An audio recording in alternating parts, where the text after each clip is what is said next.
기도 올렸습니다. 사랑과 은혜가 무한하신 하나님 아버지, 오늘도 예배 자리에 모이게 하셔서 기쁨으로 예배와 찬양을 올려드리게 하시니 감사를 드리옵나이다. 성탄절을 맞이하여 아기 예수님의 탄생을 기뻐하면서 간절하고 진실된 마음으로 주님께 나아가오니 우리의 예배를 기쁘게 받아 주시옵소서. 예수님께서 이 땅에 오신 것은 그리스도의 보혈로 우리의 죄를 씻어주시고 아버지의 자녀로 삼아주셔서 구원의 길로 인도하여 주심에 감사를 드리옵나이다. 2023년도를 주님의 은혜로 여기까지 오게 하셔서 이 한 해를 잘 마무리 짓게 하시고 2024년 새해에도 우리 모두는 주님만을 바라보고 의지하면서 새로운 희망과 소망을 가지고 범사의 하나님 아버지께 감사와 영광을 올려드리면서 작은 일에도 충성하며 주신 사명을 잘 감당하는 사랑하는 대왕의 온 성도들이 되게 하여 주시옵소서. 2024년 새해 대왕의 온 성도들의 가정과 직장, 사업체 위에 또한 자녀들 위해 화평과 강건의 축복을 허락하여 주시옵소서. 어디를 가든지 가는 길에 우리 주님께서 인도하시고 함께 동행하여 주실 줄로 믿습니다.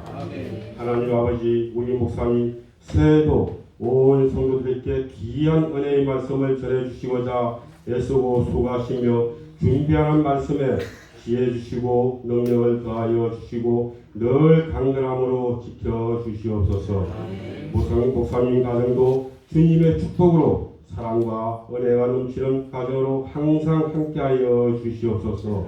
기쁨으로 드리는 이 예배 위에 주님께서 함께 하실 줄 믿사옵고 거룩하신 예수님의 이름으로 기도드리옵나이다. 아멘.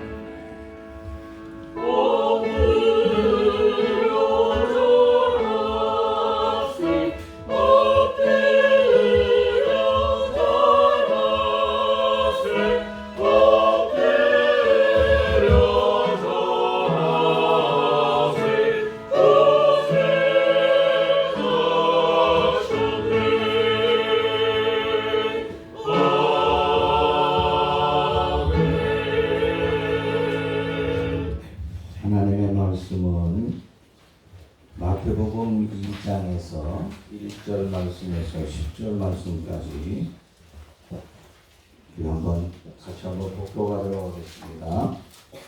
헤롯 때에 예수께서 베들레헴에서 나시매 동방으로부터 박사들이 예루살렘으로 나와되 이제는 왕으로 하시나 어디나 그가 동방에서 그 예를 보고 그에게 하니 헤롯과 온 이스라엘이 듣고 소망하니라. 왕이 모든 백성과 백성들과 그리스도와 소망하느냐 보니 이래 이르노니 이는 진짜로 이렇게 구역하라. 또 이르나 베들레헴아 너 이제 오리에서 가장 자기 아니하다. 내게서 한 사실 자가 나와서 내 백성 이스라엘의 국자가 되리라 하였습니다.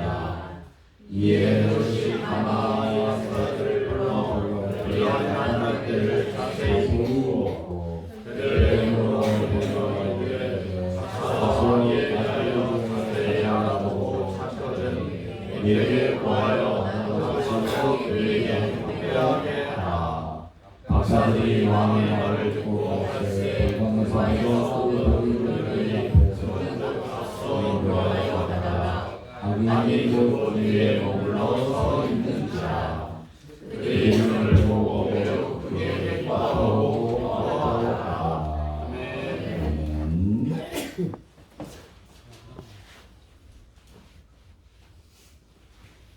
설교를 간단하게 해야 될 것 같은데 큰일 났네.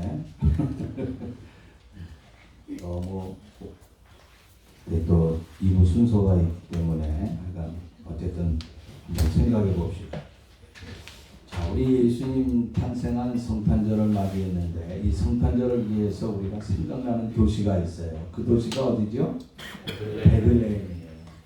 근데 그 베들레헴은 예루살렘, 이스라엘의 수도예요? 아니에요. 이스라엘하고는 전혀 상관이 없는 동네예요. 예루살렘에서요, 제가 가보니까 예루살렘에서 조금 떨어졌어요. 어느 정도 떨어졌냐면 여기서 고천 있죠? 고천. 고천이 어딘지 모르나요? 여기서 말하자면 행주대교 건너가면은 조금 가면은 능곡이라고 하는 아주 조그마한 동네가 있어요. 그 능곡에서 조금만 더 내려가면은 화정이라고 하는 데가 있어요. 그 화정 정도 된다고 생각하면 될 거예요. 예루살렘에서. 그러니까 거기 건너가는 길에 이 검문소가 있어요. 조그만 검문소가 있는데 그 검문소를 통과하지 않으면 안 돼요. 근데 사람들은 그 베들레헴을 향하여서 전 세계 사람들이 가요. 지금도 전 세계 사람들이 가는데 이번에 딱 중단됐어요. 왜요? 전쟁이 났어요. 하마스가 전쟁을 일으켜가지고 이스라엘이 공격하는 바람에 아주 안타까운 처지에 놓이게 됐어요. 그래서 이 예수님 오신 이후부터 그 콘스탄틴 대제가 330년인가 그때에 예수님 탄생하신 그 베들레헴의 예수님 탄생을 기념하면서 로마의 그 황제가 거기다가 기념교회를 졌는데 그 이후에 계속 성탄절날 예배를 했단 말이에요. 그런데 지금 올해 딱 한 번 드리지 못하는 거예요. 계속 드렸는데 작년까지. 너무너무 안타까운 것이죠. 그런데 베들레헴이 유명하게 된 이유가 있어요. 베들레헴이 유명하게 된 것은 거기에 누가 태어나는지 누가 살았는지 때문에 유명해졌다고 하는 거예요. 사실 베들레헴에 유명해지기 시작한 것은 누구 때문이죠? 네? 다윗? 예? 예수님. 예수님이 태어나기 전에 이미 유명해지기 시작했어. 슬슬 우리 성경에 보면 루시라고 하는 여인이 있죠. 이방 여자인데 자기 시어머니가 베들레헴 사람이거든요. 근데 베들레헴으로 돌아가겠다는 거예요. 그래서 베들레헴에 가면 먹을 것도 없는데 가겠다는 거예요. 그러니까 내가 어머니 모셔야 되니까 난 어머니 쫓아서 갈래요. 그래서 거기까지 왔어요. 그리고 남편도 세상 떠나고 혼자 사는데 얼마나 힘들겠어요. 그래도 시어머니 잘 공양한다고 밖에 나가서 먹을 게 없으니까요. 지금 말하자면요. 쌀, 이삭 있죠. 이삭을 주워다가 그걸 시어머니를 공양을 하고 있어요. 그때 그 모습을 보고 있던 보아스라고 하는 부자 사람이 있어요. 이 보아스가 그릇을 귀하게 여기게 됩니다. 그래서 그의 아내로 맞이하게 되고 그 아내로 맞이하면서 그때 그 후손이 누가 되죠? 그 둘 가운데 태어난 사람이 오벳이에요. 오벳이 또 누구를 낳아요? 다윗의 아버지 이름이 뭐죠? 이세야. 우리 교회 옛날에 박전도사 아들이 이세지요. 걔가 나왔어요. 그 이세를 통하여서 누가 나와요? 네. 다윗이 탄생했어요. 또 다윗을 통하여서 결국은 나중에 누가 나왔어요? 자, 미가 선지자가요 베들레헴에서 메시아가 탄생할 것을 얘기했어요. 미가서 5장 2절 말씀 보면은 이랬습니다. 장로님 안 받았어?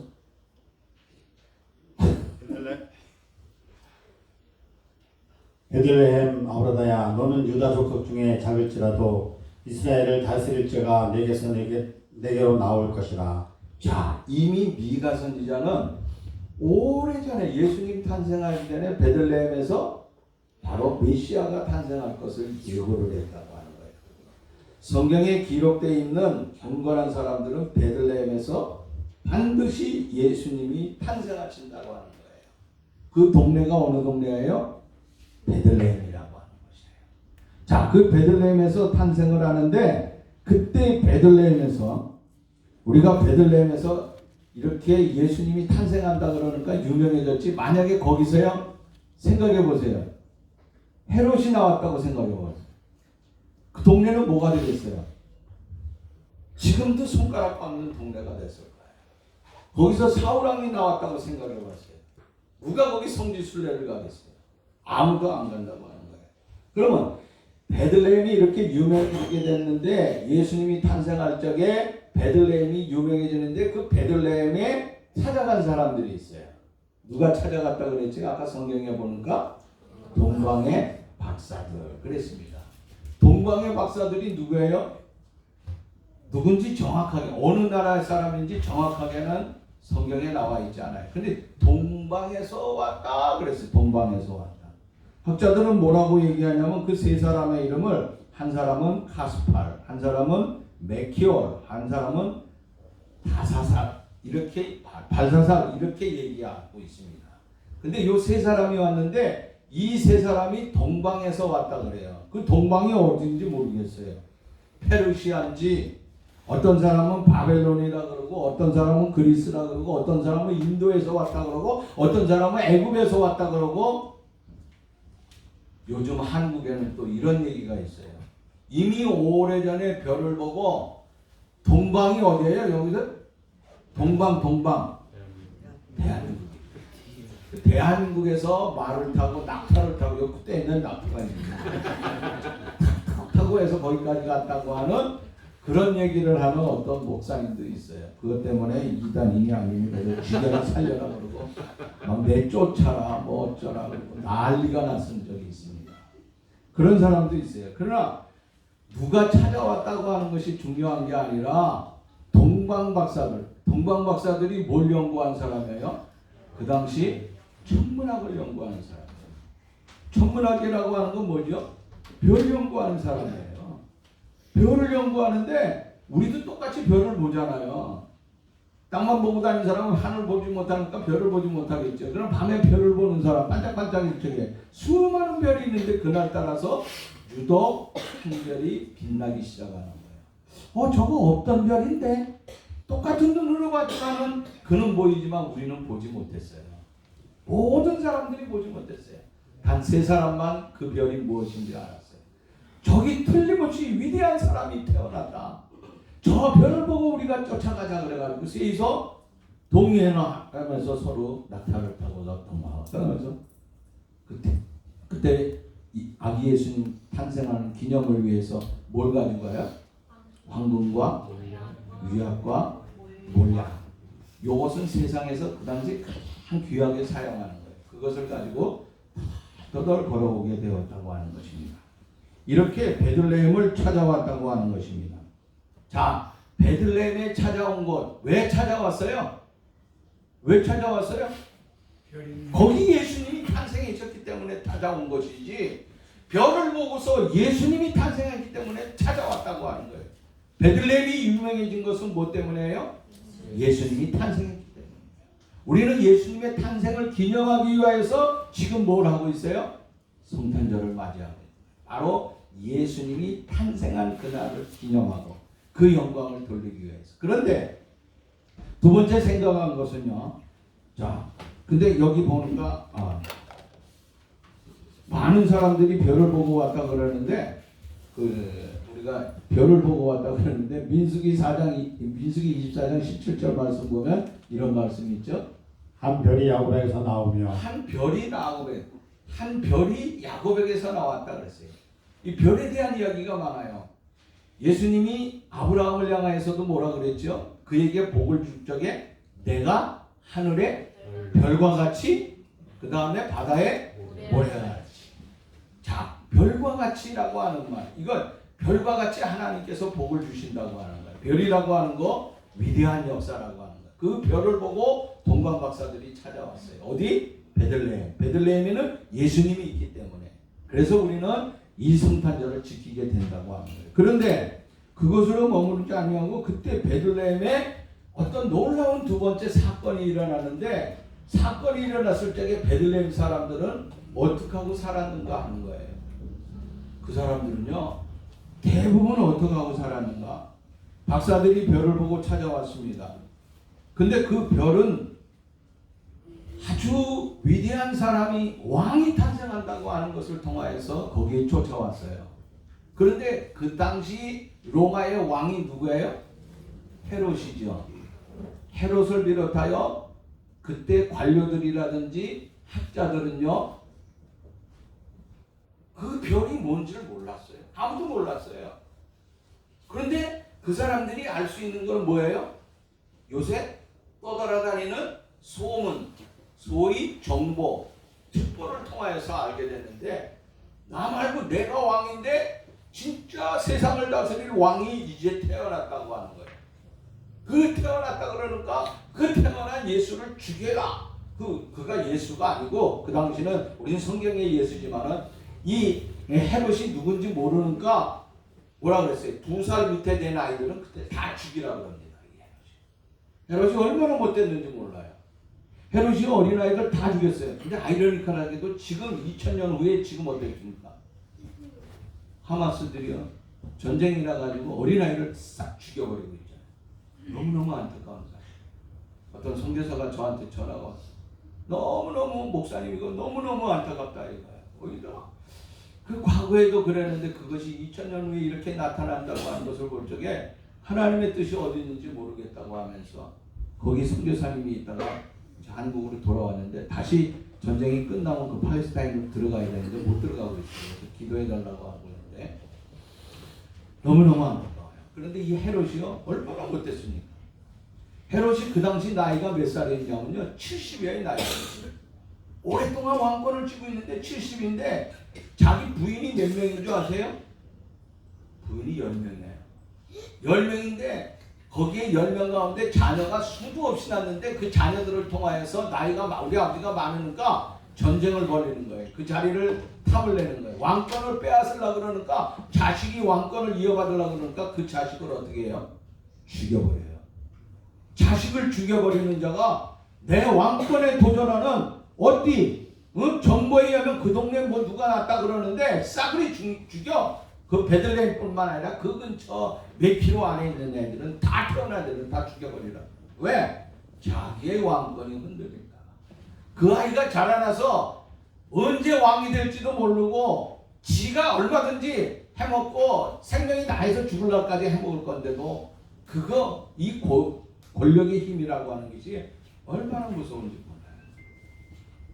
자, 이렇게 베들레헴에 있었던 사람들은요, 예수님이 태어난다고 하는 소식을 뭐 전혀 알지도 못했다고 하는 거예요. 근데 그 당시 또 누구만 알았어요? 동방의 박사들과 또 누가 경배하러 갔죠? 응? 목자들이 경배하러 갔잖아요. 자, 목자들이 어떻게 경배를 하러 가는가? 우리가 한번 보겠습니다. 누가복음 2장 8절 말씀. 그 지역의 목자들이 밤에 밖에서 자기 밤에 양을 지키고 있어요. 이 순진한 사람들이에요. 그죠? 그런데 주의 사자가 곁에 서고 주의 영광이 그들을 두루 비치며 크게 무서워하는지라. 너무 무서워서 벌벌 떨고 있어요. 그때에 천사가 이르되 무서워 말라. 보라, 내가 온 백성에게 미칠 큰 기쁨의 좋은 소식을 너희에게 전하라. 오늘 다윗의 동네에 너희를 위하여 구주가 나셨으니 곧 그리스도 주시느라. 자, 이 동네가 왜 유명하다 그랬어요? 누가 태어났어? 그 전에? 다윗이 태어났다. 다윗의 동네에, 다윗이라고 하면 누구는 다 아니까 쉽게 얘기하면 다윗 동네에 이제 태어났다 이거예요. 너희가 가서 강보에 쌓여 그 위에 누워 있는 아기를 보리니 이것이 너희에게 표적이니라 하더라. 오려니 수많은 천군이 그 천사들과 함께 하나님을 찬송하여 이르되 지극히 높은 곳에서 하나님께 영광이여, 땅에서는 하나님의 기뻐하신 사람들 중에 평안하다 하면서 말씀하고 있어요. 자, 이 말씀 누구에게 나타나? 처음에는 동방박사에게 나타났고, 그 다음에 베들레헴에 있는 사람들 가운데서는 목자들에게 나타났어요. 그 목자들에게 누가 지시했어요? 천사가 와서, 야, 지금 베들레헴에 너희를 위하여 세상에 비칠 영광의 평화의 왕이 오셨단다 하고 말씀을 했어요. 그때 그들이 놀랐습니다. 그리고 그들이 겸손하게 주님을, 아기 예수님을 맞이하러 가게 되었다. 나는 이 베들레헴에 있던 이 목자들이 바로 우리들이 될 수 있기를 바라는 것입니다. 자, 어저께 우리가 말씀을 통하여서 예수님 탄생하실 적에 예수님 이름까지도 지어준 사람이 누구라 그랬죠? 가브리엘 천사라고 그랬어요. 가브리엘이 천사가 나타나서 이미 다 지어주고 다 계획을 설명했어요. 오늘 보니까 하나님께서는요, 천문학을 공부하는 이 동방 박사에게만 나타나는 것이 아니라 천사를 통하여서 보여주기도 했어요. 오늘 천사를 통하여서 저와 여러분들에게 보여주시는 동방의 그 예루살렘의 그 베들레헴에 있었던 그 목자들과 같이 주의 음성을 잘 듣고 우리도 주님을 경배하고 이 베들레헴에서 주님을 경배했던 목자들과 같이 우리도 주님 앞에 마음껏 영광과 찬송을 돌릴 수 있는 우리의 아름다운 삶이 될 수 있기를 간절히 바라는 것입니다. 하나님 감사합니다. 베들레헴 사건을 통하여서 똑같은 사건이지만은 예수님이 오심을 간 사람도 있었고 전혀 세상의 사람들은 거의 다 몰랐습니다. 그러나 평범하게 내 일만은 꾸준히 하고 있던 이 목자들만 알고 또 별을 연구하되 영광의 메시아를 기다리고 있던 동방 박사들만 아는 것처럼 우리는 베들레헴의 목자가 되게 하여 주시고 동방 박사와 같이 주님을 경배하며 영광을 돌릴 수 있는 우리의 소중한 삶들이 다 되게 해 주옵소서.